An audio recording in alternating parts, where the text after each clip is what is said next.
Hello everyone, welcome to another video. So I'm here today in this 2021 1 litre TSI Volkswagen Polo. There's nothing wrong with this car. This is actually my girlfriend's car. It was just here, so whilst it was here I just thought I'd just quickly check the oil and water for her. And having done that, I thought, because this is a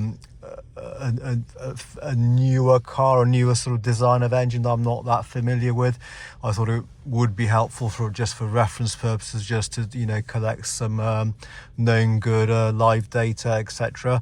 So I just thought I'd record this both for my own reference and also put it up on YouTube in case it's useful to anyone else, basically. So I've got the Think Diag plugged into the dongle there, as you can just see by my foot. But I'm just in OBD mode, basically. So I'm guessing you should see the same in any OBD2 scanner. So I'm gonna try and hold this where it's in pretty good focus, which I think it is there. So I'm just slowly just going to scroll through. I'm not necessarily going to comment on all the values. A lot of them are just sort of like what we would expect to see on any engine, but still it's nice to sort of have them there, like an exact-ish kind of like known good reference value. I've actually already had a quick look through, and then there's actually something that caught my attention, which I will talk about because I think it could be useful. But anyway, at the moment I'm just going to slowly scroll through so that everything is here to come back and look up if we need to.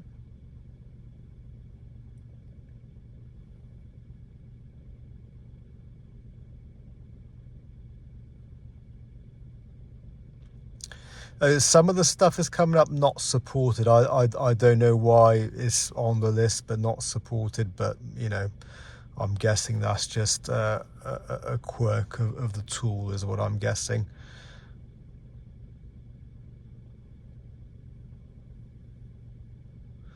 So you got boost pressure there. This is a turbo. I think they're all turbos, these little 1 litre TSIs, but this one is definitely a turbo. Catalyst temperature there, 350 degrees. Wow, quite hot. Charge air cooler temperature, so that must be the temperature after the intercooler, maybe I'm not quite sure, or the temperature of the intercooler, but there it is. So by the way, today that's what the engine temperature is looking like on the dash. And just to sort of, again, for reference purposes, I probably started this up from cold earlier, about 10 minutes ago. So it's warmed up, but it hasn't been driven, but it is warmed right up today.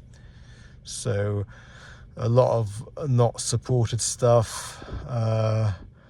Purge value, let's do a little bit of rev up. Does that go up? That's for the evap system, yeah. So you can see how that's going up a bit when you rev it up. Goes to 0 when you let it go, and I'm guessing, yeah, then returns back down to a low percentage. That's for the evap system, I think I already said.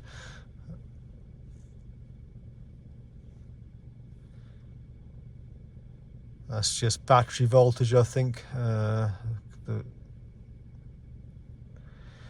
engine coolant temperature says 99 degrees Celsius. So as with most modern engines, they do like to run them hot.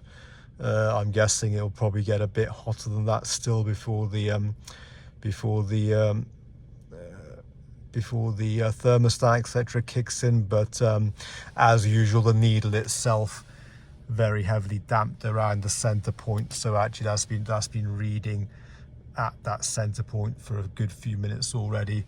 And when you're driving it around, it just always stays on that center point. It doesn't really move very much. It's common with most makes and models. They damp them. I don't know why they do that. It annoys me. I wish they would just leave them to show the actual temperature, but that's what all manufacturers do. I suppose we should be grateful that it's got a coolant temperature gauge now, with some moronic manufacturers just putting a light in that basically comes on once it's too late.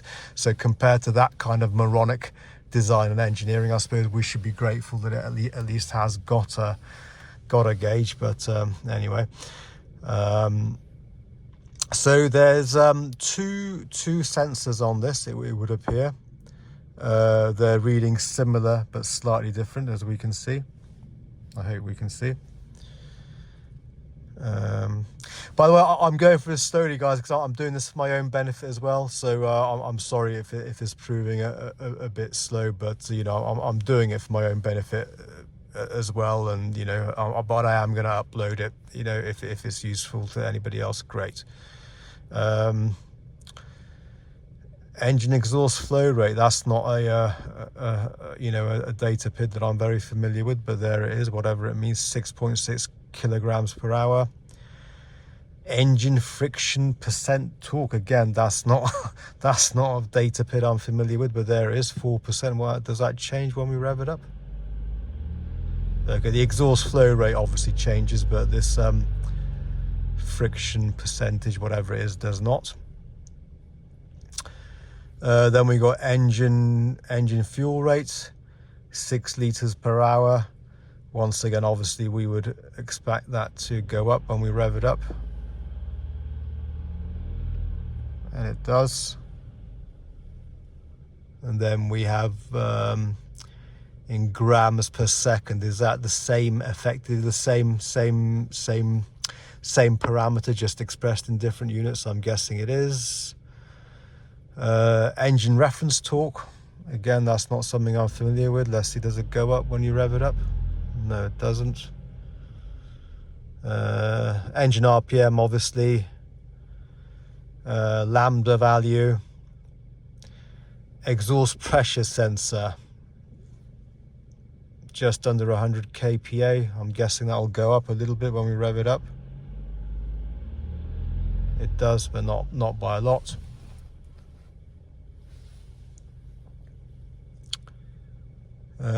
Exhaust pressure sensor bank 2, that's not supported. Fuel level input, that's one of these like newer data PIDs. I have seen it a bit, but it is one of the, like, I have seen it before on other cars, but it's one of these newer kind of data inputs. I don't know why the engine computer needs to know that really, but it effectively seems to be the equivalent of what's showing on the fuel gauge. So let me keep this in focus. Yep, okay. Actually, I'm just trying to keep the rev counter in as well, because for some of them were. Oh, this is what I wanted to capture, both for my own reference and for anybody else's. So that's the fuel rail pressure. Now, normally when we showing just under like 19,000 kPa. Now, normally we would, when we rev the engine up. I'm sorry, this is going out of focus. It's annoying. Come on, focus. Now, normally when we rev the engine up, we would expect that to go up, and with this it does initially, but then you will see that it comes back down. So look, watch.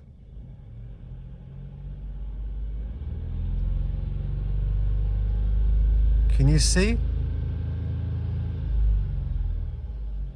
Now that I think that is something that's worth knowing and noting, because like if this car had some like running issue or something, and I was trying to diagnose it, and I saw that, I would think, it's got some kind of fuel pressure problem, because I normally, like what I would generally expect to see based on my knowledge of cars in general, is for that fuel rail pressure to stay high, to go up, to go higher when you revved it and stay higher.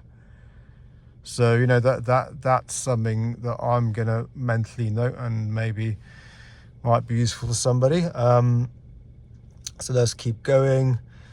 Oh God, I wish this would stay in focus. So fuel system in closed loop. That's effectively the lambda value again there, isn't it? Showing the ignition advance. So I'm guessing if we rev it up, that will go a bit more advanced. Oh, sorry, it's showing slightly retarded actually at idle, isn't it? But it's going advanced when we rev it. Intake air temperature, what we would expect. Manifold absolute pressure, again what we would expect, so showing vacuum when we rev it. Because this is a turbo, that should go all positive, I imagine. Okay, that's not going as higher as I would have thought it would, but anyway, that's what it is. Because if it's 29 kPa, I think 100 kPa is atmosphere, isn't it? So that's showing vacuum. When we rev it, it effectively shows less vacuum, but still in vacuum. But anyway, that's what it is. Long-term fuel trim, 4.6% we got there. Long-term secondary O2 sensor fuel trim, bank 10. Malfunction, yes, the engine light is off, obviously. Don't know why this like regen thing is here. Oops. Oh, what's happened there? Oh, annoying. What's happened there? Oh, that was annoying. Hang on, let me get this working again. I'll come back. Okay, guys. So yeah, I'm back.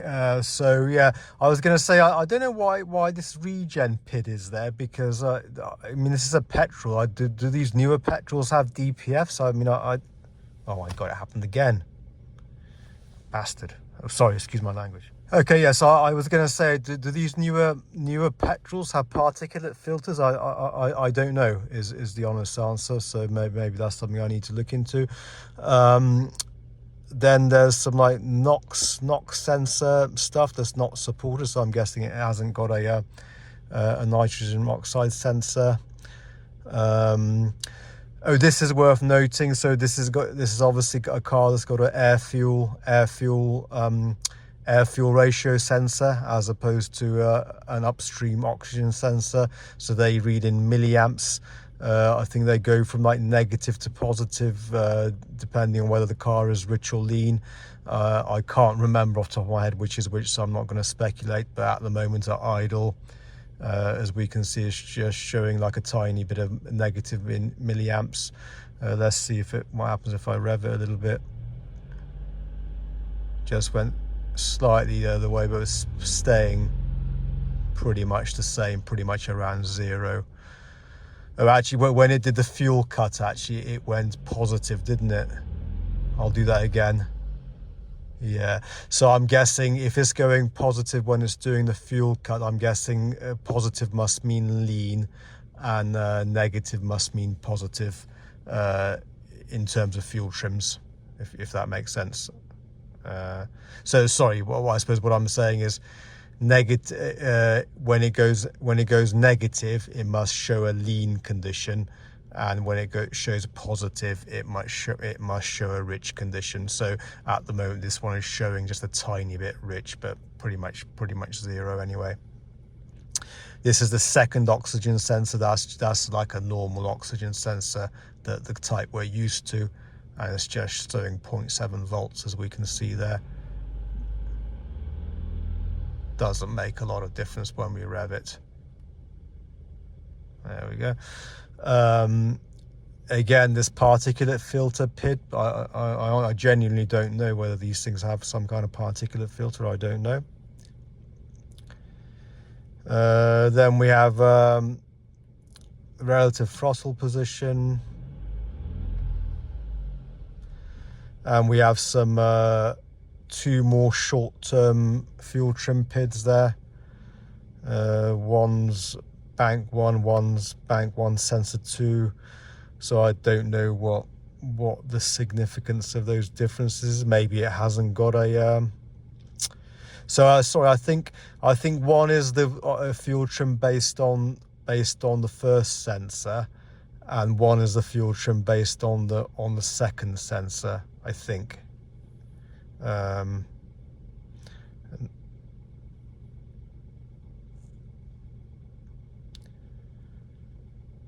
Where were we? Sorry, I've lost where we were.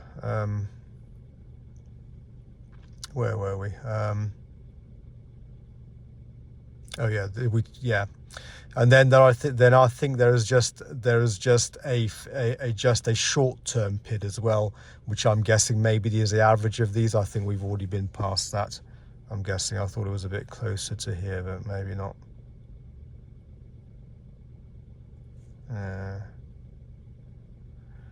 Long term we have as a single data PID at 4.6%. So i.e. that's showing just a little bit. It's showing that the car is adding a little bit of fuel, basically. So going back down.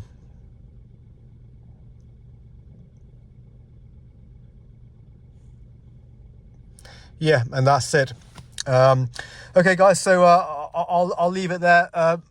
You know, probably a bit of a long, like boring video. Certainly not exciting. Yeah, I'm not going to lie. But to be honest, I'm primarily wanted to just capture this just for my own reference, and really that's my main reason for making it.